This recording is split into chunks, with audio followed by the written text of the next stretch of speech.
আপোনালোকে ঠিক কৰি লোৱা। যি নথি পত্ৰৰ প্ৰয়োজন হয় আপোনালোকে এইটো সোনকালে ঠিক কৰক।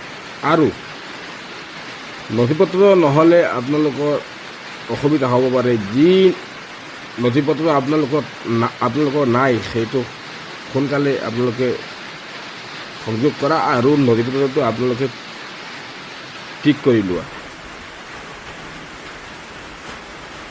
2005 ভোটাৰ লিষ্ট আপোনালোকে এইটো ৰাখিব। আৰু আপোনালোকৰ জন্মৰ প্ৰমাণপত্ৰ যিবিলাক আছে সেইবিলাক আপোনালোকে সোনকালে, যদি কোনোবাৰ ভুল আছে আপোনালোকে ঠিক কৰি লোৱা, যদি নাই অথবা নাই আপোনালোকে বনাই লোৱা। আৰু কি কি নথি পত্ৰ লাগে আপোনালোকে নিশ্চয় ভিডিঅ'ৰ যোগ্যতে আপোনালোকে দেখিবলৈ আপোনালোকক আমি যত্ন কৰি আছোঁ। ভিডিঅ'টো আপোনালোকে স্কিপ নকৰিব, ফাৰ্ষ্টৰ পৰা লাষ্টলৈকে আপোনালোকে চাই থাকিব। আৰু ভিডিঅ'টো যিমান পাৰে সিমানলৈকে শ্বেয়াৰ কৰিব। আৰু আপোনালোকক আমি ভিডিঅ'টো দেখাবলৈ যত্ন কৰি আছোঁ। ভিডিঅ'টো আপোনালোকে চাই থাকিব। ধন্যবাদ। জনাইছোঁ কি কি ক্ষেত্ৰত গুৰুত্ব দিয়া হ'ব এই ফৰ্মখনত। 1987 চনৰ জুলাই মাহৰ আগত জন্মগ্ৰহণ কৰা ভোটাৰৰ পুনৰীক্ষণ হ'ব। এইসকল ভোটাৰে জমা দিব লাগিব দুটাকৈ নথি পত্ৰ। নিজৰ যিকোনো পৰিচয় পত্ৰৰ লগতে দিব লাগিব নিজৰ নাম থকা 2005 চনৰ ভোটাৰ তালিকা।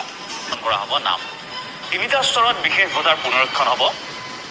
এই ক্ষেত্ৰত আমি দৰ্শকক জনাইছোঁ কি কি ক্ষেত্ৰত গুৰুত্ব দিয়া হ'ব এই ফৰ্মখনত।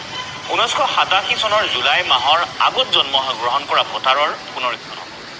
এইসকল ভোটাৰে জমা দিব লাগিব দুটাকৈ নথি পত্ৰ। নিজৰ যিকোনো পৰিচয় পত্ৰৰ লগতে দিব লাগিব নিজৰ নাম থকা 2005 চনৰ ভোটাৰ তালিকা।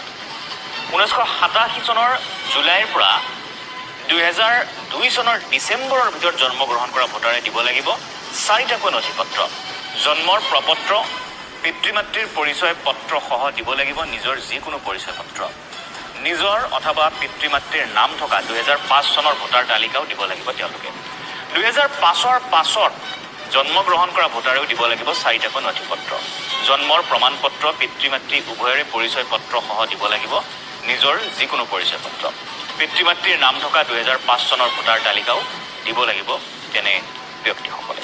এনেধৰণৰ এই তথ্যসমূহ সেই বিশেষ ফৰ্মখনত দাখিল কৰিব লাগিব। ফৰ্মখনৰ সৈতে বা তথ্যসমূহ তাত উল্লেখ কৰিব লাগিব আৰু সেই ফৰ্ম জমা দিব লাগিব। যদিহে এই তথ্য দিব নোৱাৰে তেতিয়াহ'লে ভোটাৰ তালিকাৰ পৰা নাম কৰ্তন কৰা হ'ব। এই বিশেষ যি পুনৰীক্ষণ হ'ব সেই পুনৰীক্ষণতে এই নতুন ব্যৱস্থা গ্ৰহণ কৰা হৈছে। আৰু এই নতুন যি পুনৰীক্ষণ ব্যৱস্থা বা SIRক লৈ দেশজুৰি প্ৰতিক্ৰিয়া অব্যাহত আছে। বিৰোধী সৰব হৈ আছে বিষয়টোক লৈ। কিন্তু তাৰ মাজতে কিন্তু অসমতো এতিয়া বিশেষ ভোটাৰ পুনৰীক্ষণক লৈ সকলো প্ৰস্তুতি আৰম্ভ হৈছে। এই আগষ্টৰ পৰা আৰম্ভ হ'ব বিশেষ ভোটাৰ পুনৰীক্ষণৰ সময়। জনাইছোঁ কি কি ক্ষেত্ৰত গুৰুত্ব দিয়া হ'ব এই ফৰ্মখনত। 1987 চনৰ জুলাই মাহৰ আগত জন্মগ্ৰহণ কৰা ভোটাৰৰ পুনৰীক্ষণ হ'ব। এইসকল ভোটাৰে জমা দিব লাগিব দুটাকৈ নথি পত্ৰ। নিজৰ যিকোনো পৰিচয় পত্ৰৰ লগতে দিব লাগিব নিজৰ নাম থকা 2005 চনৰ ভোটাৰ তালিকা।